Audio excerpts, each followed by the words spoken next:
મિત્રો અને સાથે જ્યારે ભરતી પ્રક્રિયા દરેક ઝડપથી ચાલી રહી છે ત્યારે ખાસ વિનંતી કરવા માટે આપણે આ વિડીયોની શરૂઆત કરવી છે. એક તો વિદ્યા સહાયકની જાહેરાત થઈ ગઈ. જાતિની ખરાઈ માટે તેજસભાઈએ વિડીયો બનાવી નાખ્યો છે, વિડીયો જોઈ લેજો. જાતિની ખરાઈનું મને બહુ ન પૂછતા, મને એનું નોલેજ નથી, એટલે ઘણા બધાના ફોન આવે છે, એટલે મારી રીતે મને જે ખ્યાલ હોય એ હું જવાબ આપું છું. પણ તેજસભાઈએ વિડીયો બનાવ્યો છે, એ ખાસ જોઈ લેજો. અને વાત કરવી છે હવે જે 6 થી 8ની અંદર સંખ્યામાં ઘટાડો થયો છે 1600 જેવી સીટનો, તો એના માટે લડવું પડશે સૌએ અને બહાર નીકળવું પડશે. તો કઈ રીતે હવે પ્રોસેસ ચાલશે? પહેલું તો આજનું આપણું મુખ્ય અભિયાન દરેક વ્યક્તિ સુધી વિડીયો પહોંચવો જોઈએ. દરેક ઉમેદવાર આ વિડીયા પ્રમાણે અમલ કરવો જોઈએ. અત્યાર સુધી જેવી રીતે લડતમાં સાથ આપ્યો છે, બસ એવી જ રીતે હવે પણ સાથ આગળ આપવાનો છે. એટલે પહેલું જ કામ આપણે ક્રમિક ભરતી થાય તે માટેનો વિડીયો બનાવવાનો છે અને આપણે ક્રમિક ભરતી થાય એમાં જ બધાને ફાયદો છે. તો પહેલી વસ્તુ કે દરેક ઉમેદવાર હું જે રીતે કહું છું એ રીતે કન્ટેન્ટ સાથે તમારી રીતે તમારી ભાષાની અંદર ફેરફાર કરીને તમે વિડીયો બનાવી શકો છો.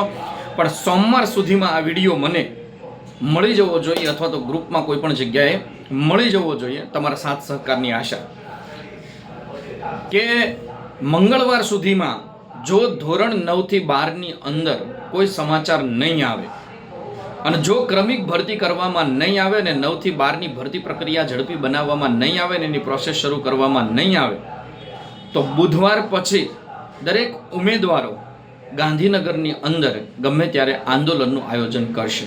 અમારી એક માંગ છે ક્રમિક ભરતી, જે અત્યાર સુધી અમે રાખી હતી અને અત્યાર સુધી મંત્રીએ અમને ક્રમિક ભરતી વિશે જ કહ્યું છે. અને ક્રમિક ભરતીના કારણે જ દરેક ભરતી આટલી લેટ થઈ છે. એટલા માટે માનનીય મુખ્યમંત્રી, માનનીય શિક્ષણ મંત્રી અને સાથે શિક્ષણ વિભાગને ખૂબ આવેદન છે, ખૂબ વિનંતી છે કે ઝડપથી ભરતી પ્રક્રિયા કરવામાં આવે અને ક્રમિક જ ભરતી પ્રક્રિયા કરવામાં આવે. જો નહીં ભરતી પ્રક્રિયા કરવામાં આવે તો બુધવારે અમે દરેક ઉમેદવારો બુધવાર પછી કોઈ પણ સમયે ગાંધીનગર આવીશું.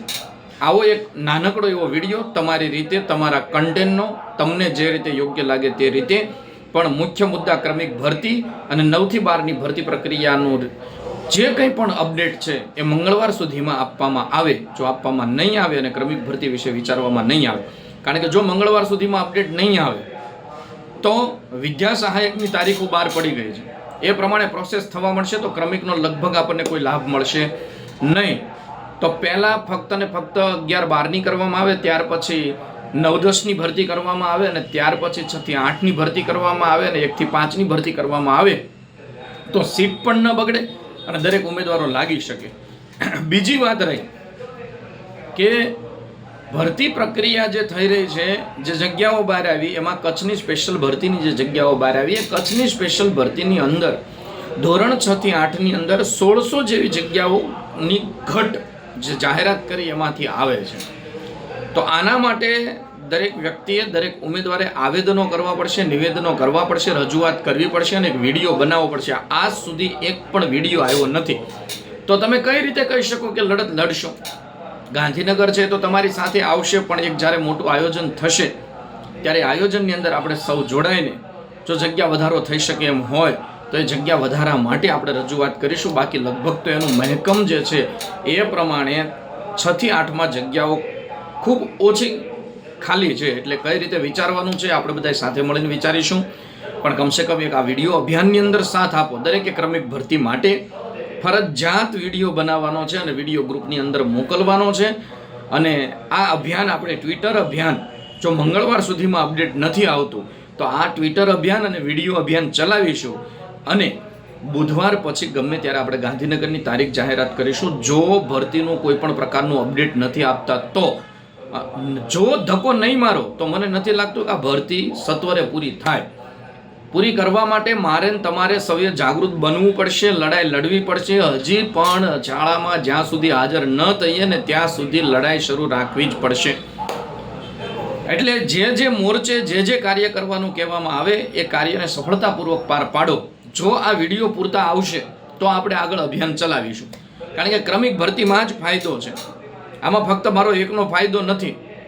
આમાં દરેકે દરેક ઉમેદવારનો ફાયદો છે.